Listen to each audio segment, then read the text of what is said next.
नमस्कार, study IQ IAS Hindi में आप सभी लोगों का बहुत बहुत स्वागत है। मैं हूं वीरत दुबे और हमेशा की तरह आपके सामने हाजिर हुआ हूं बुक बैंक सीरीज लेकर के। इसमें हम आधुनिक भारत का इतिहास विपिन चंद्रा जी का जो है इसको लेकर के कवर कर रहे हैं और इसमें तमाम सारे अध्यायों को कवर करते हुए हम अंतिम अध्याय में हैं स्वराज के लिए संघर्ष भाग 2 नई शक्तियों का आविर्भाव। और इस 13 चैप्टर का भी वर्तमान समय अगर हम लोग देखें तो हम यहाँ पर पढ़ाई कर रहे हैं 5वें भाग की। आज हम पार्ट 5 पढ़ने वाले हैं, ठीक है। तो इसमें बहुत सारी चीज़ें थी जो हमने यहाँ पर आप लोगों को बताई हुई हैं ऑलरेडी, जिसमें ये सारी चीज़ें हैं, इनके ऊपर डिस्कशन हो चुका है। आज हम समाजवादी विचारों के प्रचार के बाद किसान और मजदूर आंदोलन आदि की घटनाओं पर थोड़ा चर्चा करेंगे और इनसे बनने वाले जो MCQs हैं उसके ऊपर बेसिकली फोकस करेंगे। जैसा कि आप सब लोगों को मालूम है, कल मैंने आप लोगों से बात किया था और बताया था, समझाया था कि किस तरीके से जो आर्थिक मंदी है, विश्व की जो आर्थिक मंदी है, उस आर्थिक मंदी का भारतीय किसान मजदूरों पर भी प्रभाव पड़ा। ठीक है, मैंने बताया था कि इस आर्थिक मंदी में तमाम सारे जो देश हैं उनको बहुत नुकसान हुआ था। ब्रिटेन है, जर्मनी है, इत्यादि देशों को बहुत नुकसान हुआ, लेकिन वहीं रशिया वगैरह को बहुत फायदा हुआ था क्योंकि उन्होंने समाजवादी विचारधारा को अपनाया था और उसके अकॉर्डिंग काम करना शुरू किया था। तो भारत में भी समाजवाद का प्रचार होना शुरू हो गया। लेकिन इसका दूसरा एस्पेक्ट ये हुआ कि आर्थिक मंदी का जब भारत में प्रभाव पड़ा तो जो किसान हैं वो उनकी कमर एकदम से टूट गई यहाँ पर। तो यहाँ उसी से संबंधित एक क्वेश्चन है, अखिल भारतीय किसान कांग्रेस की स्थापना कब हुई? यहाँ पर एक प्रश्न पूछा गया है। तो जो खेतिहर किसान थे, खेतिहर किसानों की जो कह सकते हैं उपज है या उससे होने वाले जो भी लाभ हैं वो काफ़ी हद तक कम हो गए थे, 50% तक लगभग गिर गए। अब यहाँ पर जमींदारी प्रथा के खिलाफ जो है आवाज़ उठाई जानी शुरू कर दी गई, क्योंकि मैंने आपको बताया कि शुरुआत में 1920 में जो आंदोलन शुरू किए गए और इधर 1930 में जो आंदोलन शुरू किए गए, इन दो आंदोलनों का प्रभाव ये पड़ा है कि आम जनता भी अब अपने कष्ट को समझने लगी थी। ब्रिटिश सरकार के खिलाफ या किसी भी सामंतवादी प्रथा के खिलाफ वो आवाज़ उठाने के लिए तैयार थी और वो आवाज़ यहाँ पर उठनी शुरू हो गई थी। तो अब यहाँ पर है अखिल भारतीय किसान कांग्रेस की स्थापना। अखिल भारतीय किसान कांग्रेस, अखिल भारतीय किसान कांग्रेस जो है उसकी स्थापना यहाँ पर हो रही है।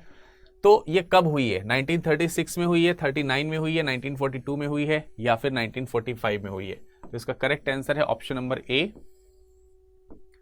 1936, 1936 में। ठीक है, ये हमको ध्यान रखना है। 1936 में इंडियन नेशनल कांग्रेस का लखनऊ अधिवेशन हुआ। ठीक, 1936 में इंडियन नेशनल कांग्रेस जो थी, इंडियन नेशनल कांग्रेस, उसका लखनऊ अधिवेशन हुआ, लखनऊ अधिवेशन। और इस लखनऊ अधिवेशन में ये जो सामंती प्रथा चल रही थी, उस सामंती प्रथा को समाप्त करने का, सामंती प्रथा के खिलाफ आंदोलन चलाने के लिए एक बीड़ा उठाया गया और अखिल भारतीय कांग्रेस, किसान कांग्रेस जो सभा थी उसकी स्थापना यहां पर की गई। ठीक, इस चीज का हमको ध्यान रखना है। अब यहां पर एक चीज और हमको ध्यान रखना है कि 1936 में जब अखिल भारतीय किसान सभा की स्थापना हुई, ये 1936 है भाई, 1936 में जब अखिल भारतीय किसान जो कांग्रेस है उसकी स्थापना हुई तो इसके अध्यक्ष कौन हुए?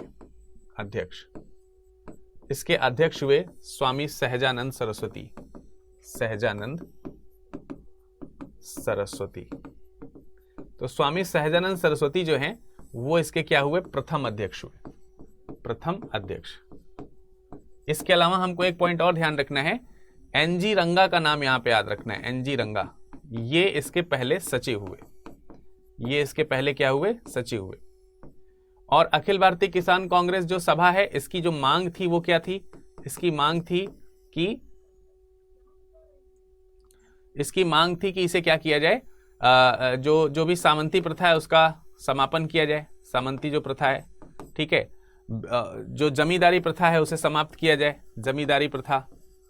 ठीक, इस तरीके की डिमांड जो है, और जो ऋण है, ऋण उन्हें संस्थागत किया जाए, संस्थागत, अनाप शनाप ऋण जो है वो लेने की जो प्रणाली है उसको ना रखा जाए। तो ये सारी चीजें जो है हमको यहां पर देखने को मिल जाती हैं। क्लियर है? चलिए अगले प्रश्न की तरफ चलते हैं। अगला प्रश्न है, चैम्बर्स ऑफ प्रिंसेस की स्थापना किस वर्ष की गई थी? ये क्वेश्चन पूछा जा रहा है, चैम्बर्स ऑफ प्रिंसेस की स्थापना किस वर्ष की गई थी? जल्दी से बताइए इसका करेक्ट आंसर क्या होगा। तो देखिए इसका करेक्ट आंसर क्या होगा, इसका करेक्ट आंसर मैं बता दे रहा हूं। इसका करेक्ट आंसर है ऑप्शन नंबर ए, 1921। ऐसा है, जो आपने मॉन्टेग्यू चैम्सफोर्ड सुधार जो पढ़ा होगा, उसकी जो रिपोर्ट थी, उसकी रिपोर्ट में इस प्रकार का ये बात कही गई थी कि जो भारत के जो राजा महाराजा हैं, महाराजा, इनका भी एक काउंसिल होना चाहिए, इनकी भी एक सभा होनी चाहिए। ठीक है, तो इन्हीं की जो सभा है इसको नाम दिया गया चैम्बर्स ऑफ प्रिंसेस। इसको क्या बोला गया? Chambers of princess. तो चैम्बर्स ऑफ प्रिंसेस जो है वो कहीं ना कहीं राजा महाराजाओं की एक सभा थी। वास्तविक रूप में ब्रिटिशर्स जो थे वो राजा महाराजाओं को भारतीय जो राष्ट्रवाद था उसके खिलाफ प्रयोग करना चाहते थे, और वो इन्हें समझाना चाहते थे कि अगर इंडियन नेशनलिज्म जगेगा तो कहीं ना कहीं इनकी जो प्रिंसली स्टेट्स हैं उसके ऊपर खतरा है, इनका राज सिंहासन जाने का खतरा है, क्योंकि राष्ट्रवादी जो थे वो प्रजातांत्रिक शक्तियों को लेकर के आने वाले थे। तो इससे स्वाभाविक सी बात है कि राजतांत्रिक जो शक्तियां हैं वो तो परेशान होंगी ही। तो ब्रिटिशर्स ने उनका साथ देने के लिए इस तरीके के काम किए थे। अब ये जो सभा है, अगर हम इसकी बात करते हैं तो इसका गठन जो है, इसका गठन ये आप देख सकते हैं चैम्बर्स ऑफ प्रिंसेस जो है, इसका गठन सबसे पहले अगर आप देखेंगे तो किया गया था 8 फरवरी 1921 को 8 फरवरी 1921 को, ठीक है। और इसमें 9 फरवरी 9 फरवरी 1921 को गंगाराम राजा गंगाराम जो है इसके सबसे पहले क्या बनाए गए, जो सचिव थे वो बनाए गए, चांसलर कह सकते हैं इसको आप, ठीक है। तो चैम्बर्स ऑफ प्रिंसेस के प्रथम चांसलर जो है वो कौन थे? चांसलर। तो पहले चांसलर जो थे वो कौन थे आपके? ये गंगाराम थे, जो कि बीकानेर रियासत से थे, बीकानेर रियासत से। तो ये भी कुछ पॉइंट है जो आपको यहां पर ध्यान रखना चाहिए। तो इनका प्रयोग जो है ब्रिटिशर्स करते थे आंदोलनकारियों के खिलाफ। उदयपुर में आयोजित All Indian State Peoples Conference के 7वें अधिवेशन की अध्यक्षता शेख अब्दुल्ला ने की थी। ये कथन है, ब्रिटिश सरकार तथा रजवाड़ों के राजनीतिक संघर्षों के साझे राष्ट्रीय लक्ष्यों को सामने रखने के लिए 1939 में all Indian states people conference की बैठक हुई। तो देखिए, सबसे पहले तो मैं बात बता दूं कि All Indian State Peoples Conference जो है ये 1927 में शुरू हुआ था। कब शुरू हुआ था? 1927 में। और इसका पहला अधिवेशन हुआ था बंबई में, ठीक। तो पहला अधिवेशन बॉम्बे या बंबई में हुआ था। अब यहां पर जो लिखा हुआ है, उदयपुर में जो आयोजित All Indian State Peoples Conference का जो 7वां अधिवेशन था, ये 7वां अधिवेशन की अध्यक्षता शेख अब्दुल्ला ने नहीं किया था, बल्कि ये किया था जवाहरलाल नेहरू ने, ठीक है, JL नेहरू ने। किसने किया था? JL नेहरू। तो ये स्टेटमेंट तो हमारा हो गया गलत। गलत होने वाला ऑप्शन केवल एक ही जगह है और कहीं है ही नहीं, तो इसका करेक्ट आंसर क्या हो जाएगा? ऑप्शन नंबर डी हो जाएगा, ठीक। अच्छा, ब्रिटिश भारत तथा रजवाड़ों के राजनीतिक संघर्षों के साझे राष्ट्रीय लक्ष्यों को सामने रखने के लिए 1939 में all Indian Congress states people की बैठक हुई थी। तो ये जो 7वां अधिवेशन है ये 1939 में हुआ था और इसी कारण से हुआ था। ये बात बिल्कुल सही है। तो जिसमें कारण लिखा है वो बिल्कुल सही है। शेख अब्दुल्ला जो है 1947 में भारत की आज़ादी के बाद में ये जो All Indian State Peoples Conference है ये भंग कर दी गई थी, लेकिन उसके बाद जो है शेख अब्दुल्ला चला रहे थे। बाद में आगे चल करके ये कांग्रेस के साथ मर्ज हो गया था। तो ये चीज हमको यहाँ पर ध्यान रखना है। शुरुआत में all Indian state people conference को कांग्रेस का साथ नहीं मिला था, लेकिन 1939 में मिला। 1939 से लेकर के 1946 तक इसमें जो है जवाहरलाल नेहरू इसके अध्यक्ष बने रहे थे, ठीक है। अगला है, किस वर्ष मुस्लिम लीग द्वारा पाकिस्तान की मांग उठाई गई? तो पाकिस्तान की मांग जो है मुस्लिम लीग द्वारा उठाई गई थी 1940 में, 1940 में। तो इसका करेक्ट आंसर क्या हो जाएगा? ऑप्शन नंबर डी हो जाएगा। 1940 में कांग्रेस से अलग होने के बाद 1940 में लाहौर अधिवेशन हुआ था। ये मुस्लिम लीग का लाहौर अधिवेशन था, लाहौर अधिवेशन, जिसमें मोहम्मद अली जिन्ना ने 2 राष्ट्र सिद्धांत के बारे में बोला, 2 राष्ट्र सिद्धांत के बारे में बोला। वास्तविक रूप में उसने ये कहा कि स्वतंत्रता के बाद एक राष्ट्र के अंतर्गत रहना असंभव है। तो एक राष्ट्र असंभव होने का मतलब ही हो गया कि उसने 2 राष्ट्र की मांग करी और स्वतंत्रता के बाद दूसरे राष्ट्र के रूप में पाकिस्तान की डिमांड की गई। तो 1940 में पाकिस्तान की डिमांड जो है वो इनके द्वारा की गई थी। तो ये कथन इसका जो है ये बिल्कुल सही है, ठीक है। ये चीज हमको ध्यान रखना है। ऑप्शन नंबर यहां पर बी सही होगा भाई, डी नहीं, बी सही होगा। इसका करेक्ट आंसर क्या हो जाएगा? Option number B. क्लियर है? 22 दिसंबर 1939 ये दिन हम लोगों को ध्यान रखना है। 22 दिसंबर 1939 ये दिन इसलिए याद रखना है क्योंकि इस दिन जो है उद्धार दिवस के रूप में मनाया था। उद्धार दिवस, इस दिवस को मुस्लिम लीग ने उद्धार दिवस के रूप में मनाया था क्योंकि ये कांग्रेस से अपने उद्धार को रिप्रेजेंट कर रहा था। उसके पीछे वास्तविक कारण यह था कि जब 1939 में सेकेंड वर्ल्ड वॉर शुरू हुआ, द्वितीय विश्व युद्ध जब शुरू हुआ, तो ये इसमें भारत के इंडियन नेशनल कांग्रेस या फिर दूसरे जो भारतीय समुदाय थे उनसे किसी से पूछा नहीं गया था और ये जर्मनी का साथ देने के लिए तैयार हो गए थे।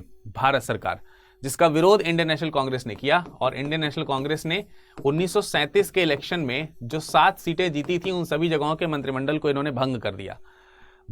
तो इन्हें खुशी हुई और इन्होंने अंततः कहा कि चलो इनसे मुक्ति हुई, अच्छा हुआ, धन्यवाद, आपने मुक्त कर दिया। और क्योंकि जितने भी 7 कांग्रेस शासित प्रदेश थे उसमें मुस्लिमों की हालत बहुत ज्यादा खराब थी, ऐसे आरोप मुस्लिम लीग की तरफ से लगाए गए थे। ये जो उद्धार दिवस है, ये उद्धार दिवस मनाया गया था 1939 में। 1906 में आप सब लोगों को मालूम है मुस्लिम लीग बना था। 1913 जो है मुस्लिम लीग में मोहम्मद अली जिन्हा जो हैं वो 1913 में मुस्लिम लीग में शामिल हुए थे। ठीक है, उद्धार दिवस में all India deprived class commission या कमेटी जो बनाई गई थी वो भी मुस्लिम लीग का साथ दे रही थी। ठीक है, तो ये चीज हमको ध्यान रखना है। डॉक्टर भीमराव अंबेडकर इनके पक्ष में थे उस समय। अगला प्रश्न है, द्वितीय विश्व युद्ध के संदर्भ में लिखित कथनों में कौन सा असत्य है? हमें असत्य ढूंढना है। दूसरा विश्व युद्ध सितंबर 1939 में आरंभ हुआ था, बिल्कुल सही बात है, जब जर्मन प्रसारवाद की हिटलर की नीति के अनुसार नाजी जर्मनी ने पोलैंड पर आक्रमण कर दिया। बिल्कुल सही स्टेटमेंट है, ये गलत नहीं है। पूछा है कौन सा गलत है। जर्मनी ने 1938 में ऑस्ट्रिया और मार्च 1939 में चेकोस्लोवाकिया पर अधिकार कर लिया, ये भी बात सही है, जबकि अंग्रेज चाहते तो रोक सकते थे लेकिन वो साथ दे रहे थे, शायद भरपाई करने का कुछ था। भारत सरकार ने युद्ध में राष्ट्रीय कांग्रेस से परामर्श किए बिना, भारत सरकार मतलब उसमें ब्रिटिश इंडियन गवर्नमेंट जो है उसकी बात हो रही है, उसने राष्ट्रीय कांग्रेस से परामर्श किए बिना नाजी जर्मनी का साथ देने का फैसला लिया। बिल्कुल सही बात है। हालांकि भारत सरकार ने केंद्रीय धारा सभा के चुने हुए सदस्यों से परामर्श किया नहीं, परामर्श ना इनसे किया था ना ही कांग्रेस ने किया था। तो आधा स्टेटमेंट ये सही है, आधा गलत है, तो यही गलत हो जाएगा। ऑप्शन हमारा सही हो जाएगा, तीसरा वाला, केवल 3।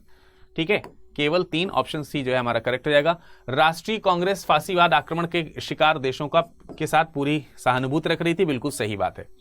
ठीक है, तो इसका करेक्ट आंसर क्या हो जाएगा? Option number C. अगला है, व्यक्तिगत सत्याग्रह के संदर्भ में कौन सा कथन सत्य है? तो जब ये सारी चीजें होने लगी तो 1940 में महात्मा गांधी ने व्यक्तिगत सत्याग्रह कर दिया, और व्यक्तिगत सत्याग्रह जो है उसमें अभिव्यक्ति की स्वतंत्रता के अधिकार की पुष्टि के लिए महात्मा गांधी ने व्यक्तिगत सत्याग्रह की शुरुआत की थी। बात बिल्कुल सही है। महात्मा गांधी ने व्यक्तिगत सत्याग्रह शुरू करने वाले पहले सत्याग्रही के रूप में किसे चुना? आचार्य विनोबा भावे ने। इन्होंने भूदान आंदोलन शुरू किया था। भूदान आंदोलन आप लोगों को मालूम है, तो ये बिल्कुल सही बात है। दूसरे के रूप में जवाहरलाल नेहरू ने शुरुआत की थी, तो दूसरे सत्याग्रही जवाहरलाल नेहरू थे, और तीसरे थे ब्रह्मदत्त। तो सही लिखा हुआ है, तीसरे ब्रह्मदत्त थे, तो ये स्टेटमेंट भी सही है, ये भी सही है। सत्य पूछा गया तो दोनों सही हो गए अभी तक। सत्याग्रह को सीमित रखा गया जिससे कि देश में व्यापक उथल पुथल ना हो और ब्रिटेन के युद्ध के प्रयासों में बाधा ना पड़े। कई लोगों को लगेगा कि ये स्टेटमेंट गलत लिखा है, लेकिन ये स्टेटमेंट सही है, और इस तरीके से 3 के 3 स्टेटमेंट सही हो जाते हैं। तो इसका करेक्ट आंसर क्या हो जाएगा? ऑप्शन नंबर डी हो जाएगा। ठीक है, तो ये कुछ इंपॉर्टेंट पॉइंट्स थे जो मैंने आपको आज के सेशन में बताए। उम्मीद करते हैं कि आपको समझ में आए होंगे। छोटा सा पर इंपॉर्टेंट सा सेशन था, क्योंकि इसके बाद व्यापक इतिहास है, इसलिए हमने उस कड़ी को छोटा ही रखा है। अगले इतिहास के फेज में जब हम आएंगे तो थोड़ा व्यापक हिस्ट्री रहेगी, इसके बारे में हम चर्चा करेंगे अगले सत्र में। तब तक के लिए नमस्कार, धन्यवाद।